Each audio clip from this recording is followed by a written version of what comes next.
Hi everybody. How's it going? You made it out. Give yourself a round of applause for embracing the elements.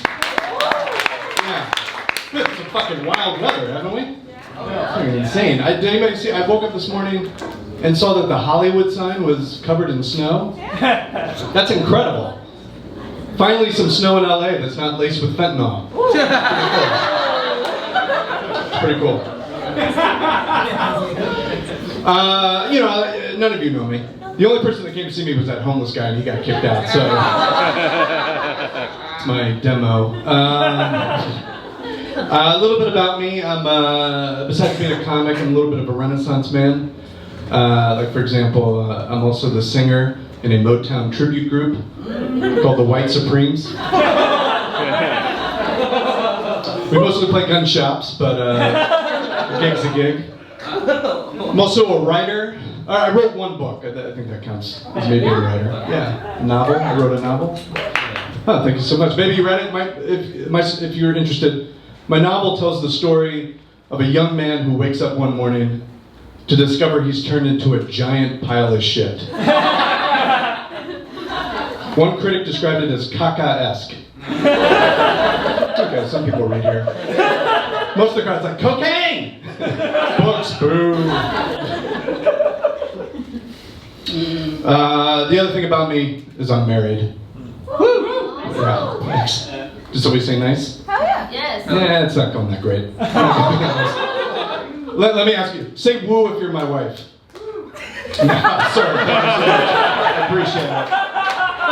And trust me, you can get laid if you want, because it's not happening here. The problem is, we've been married for 2 years and we already have to spice things up. It really kind of sucks. Like we were fooling around the other day and it was going nowhere.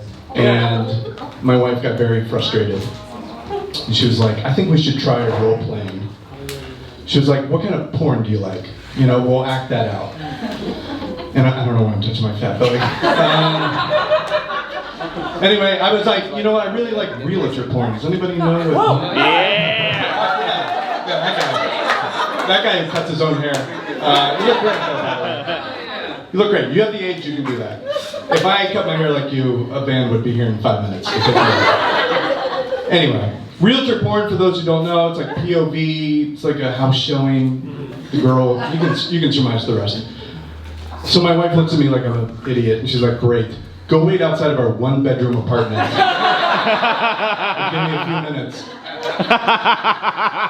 So I go out to the hallway, wait a little bit. She opens the door. She's put on a blouse that's unbuttoned to here. She's got a short skirt on. She looks great. And she goes, oh, you must be my 330. And I was like, I am. She's like, come on in. So I'm playing along. I'm like, wow, this is a beautiful house. She goes, yeah, it's a 5-bedroom, 4-bath, and I came immediately.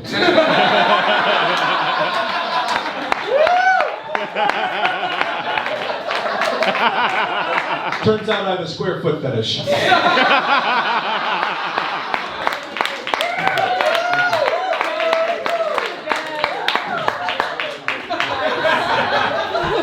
Being married, the thing that I learned most about being married is I go shopping all the fucking time. Like, this did not happen when I was single. When I was single, I went shopping once, like every presidential administration. Like, I went to go buy underwear, you know, like that's why I was like glad Trump got out, because I was like, God, I really got to change my underwear. But now I go shopping all the time, and like we went to Dick's Sporting Goods because I don't work out, obviously, but so I rubbed my fat belly earlier. We went to Dick's Sporting Goods because my wife wanted like jogging pants or whatever you women wear. I don't care. And she couldn't find her size, except for the pair that was on the mannequin. And she was like, go tell the cashier we want these pants. So I went over there and I was like, hey, can you get the pants off of that mannequin? And the cashier was like 20, he's like, like nobody knows how to do their job anymore.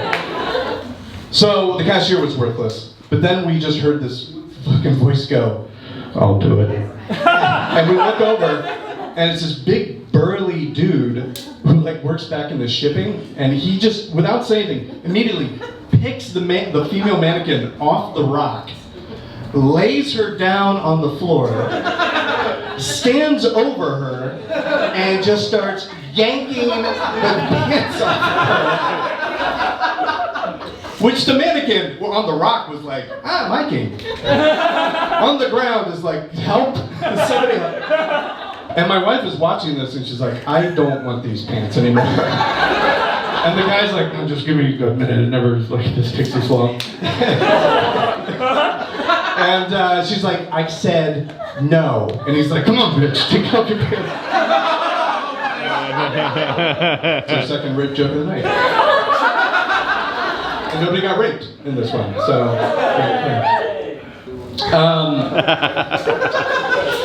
I'm from the Midwest, I'm from Ohio. Yeah, don't worry about it, it sucks. But I'm also sober, I don't drink. And thank you, I don't care. Which is, I don't care about anything. Which is hard, because people in Ohio, they don't, people in Ohio do two things. They get drunk and fight. That's all they do. And they fight each other. It's fun. That's how they have fun. They don't have anything else. They don't have like anything. And all the bars are dive bars. They don't have names like the Loose Stool and stuff like that. And I mean, does anybody see these kind of bars? So they have like 8-foot like ceilings. They're dumps. They don't have craft beer. They have like one beer, like Michelob from 1972. You know, it's these kind of places like, it's like Cheers, except darker, you know? It's like where everybody does cocaine. But when I go home now, I'm 44 years old, everybody dies. Like every time I go home, someone new is dead. And like I went there, and this kid that we grew up with, his name was Jack Fetter. And a little bit about Jack, he was a big fat kid when we were growing up, but we used to joke around with him a lot and say things like, hey Jack, I bet if you cut yourself, you'd bleed gravy, right? Just like, yeah, like fun jokes like that, you know? Anyway, I went home and everyone was like, Jack died. And I was like, oh wow, diabetes? And they were like, yeah. And I was like, COVID? And they were like, no. I was like, what happened? They were like, he died in a car accident. I was like, what, was he too fat to drive? And they said no, it was like snowing and he lost control of the car on the freeway and it spun around a lot and it hit a telephone pole and he was ejected through the windshield and he landed face first on the pavement. The paramedics got there as quickly as they could, but it was too late. He'd already lost too much gravy.